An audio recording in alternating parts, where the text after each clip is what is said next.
Something that I've always admired about you as an artist and storyteller is your ability to listen and abandon traditionalism, whether it's Olsen meeting Vivian in the fish market for the first time and observing her actions and allowing the moment to meet him rather than chase the moment, or a confrontation between Olsen and Weston and how it plays out. It plays out more Cormac McCarthy like, if I can say so. So I'm curious, where and when in your life did you pick up these strengths in storytelling, moving away from the obvious in favor of something that's quieter and more thoughtful?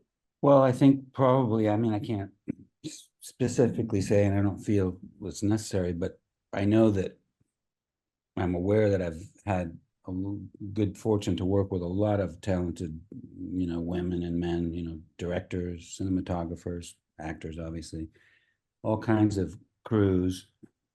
And in many cases, most of them, they have been really efficient teams, with really good leaders who knew to prepare things really well and who placed as much importance on what is not shown and not said, and I include screenwriters obviously in that. In a movie, it's as important as what is shown and said. And sometimes what's not shown or only partially shown allows the audience to participate in a different way and to think for themselves. And I think that audiences are generally, no matter where they're from or what their tastes are generally a lot more intelligent than filmmakers and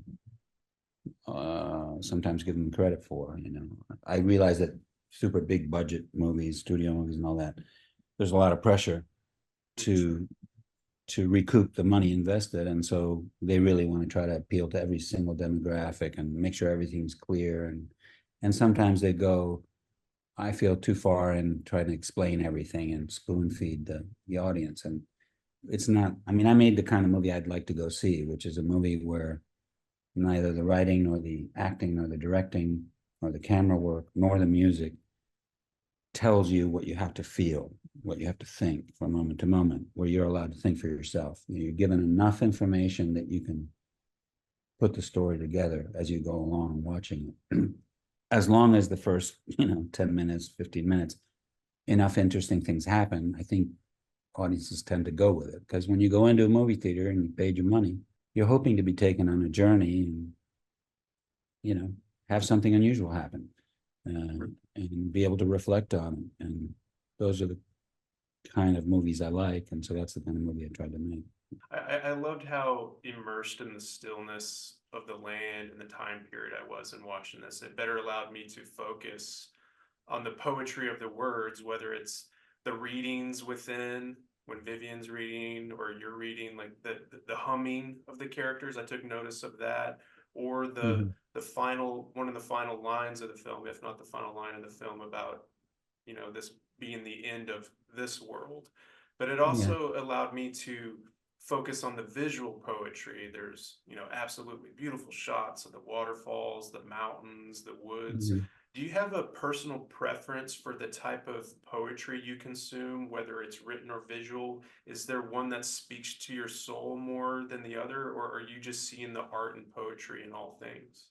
I'm not conscious of doing that. I just assume that the things I've read, the things I've seen, and the things that have happened to me in my life all influence me in some way. And my tastes run toward,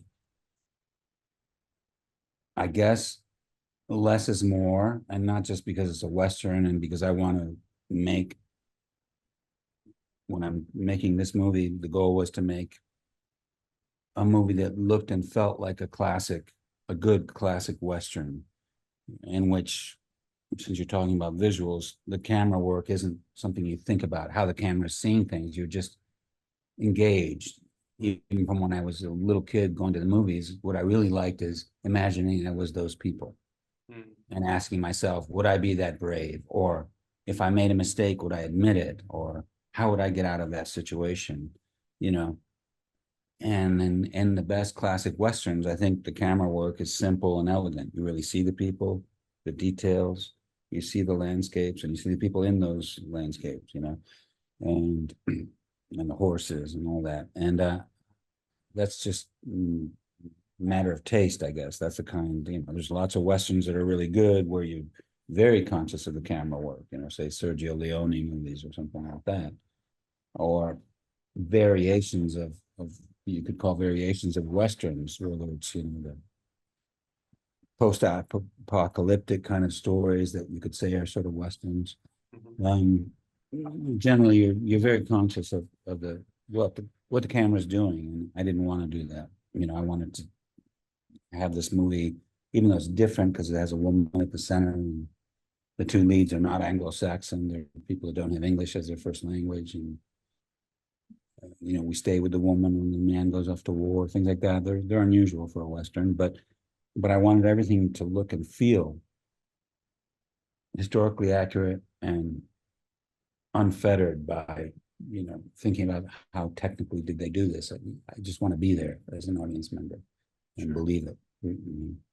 One of my favorite images and visual metaphors in this film is the night, and that appears for Vivian. Like we get to see different people occupying that armor for Vivian, and it had me wondering who who have been those nights for you in your life, and who is your current night?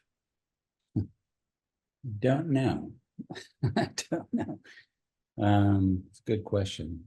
I mean, the device, it's, yeah, somebody reads what you're saying without seeing the movie, they go, what is a knight doing in a Western?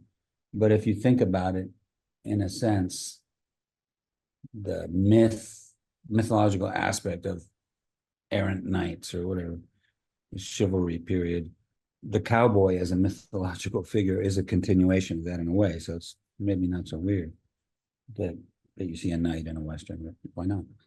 It was a device to show the way Vivian, as a girl and as a woman, sees the world. What is she looking for? She's on, her journey, like most people's journeys, all people's, whether they're conscious or not, and I think she is conscious, is a search to understand herself and what does she need. By the end, she even says, I don't need anybody to save me, I will save myself. So it follows that the night becomes something else. By the end, I don't want to ruin it for people, but in making this movie or just going through life on a daily basis, sure, there's certain poets or filmmakers that I admire, artists, thinkers, but I wasn't, a point of departure to come up with the story or even make the movie. Wasn't consciously thinking about any one person artist, and I wasn't trying to pay homage to any particular Western either. I was just using what I knew and what I didn't know. I studied and prepared along with together with our team to make the best use of the time we had to tell this story. That's it. With you directing this and falling, I was wondering if I could ask you a silly hypothetical. Now that you know what all goes into being at the helm of a project, which of your past films that you've acted in would you be most curious to see what it would have been like to be at the helm of that project? Of course, leave everyone who did those films, like, don't want to take anything away from it, but have you ever wondered what all goes into completely thinking about all aspects of it? From the beginning of my career, I always wondered, I always asked myself, how do you take a script to the screen? And how is that journey made the most of? What's the most effective way to do that for that particular story? And, I've seen great examples, many. I've been fortunate to work for really talented people, storytellers. And so I've learned a lot from them. And I wouldn't I have stories that I still want to tell. I have several scripts, so I don't really have any urge to. There isn't any movie I'd look back and go, I'd like to go have a crack at telling that myself, and I would do it differently and so forth. I don't. It doesn't really enter my thinking at all. I just want to hopefully keep evolving, and the next story, just do anything I can to make that story work. That's it, based on what I've learned from other people and other experiences. I know Thanks you for the good have questions.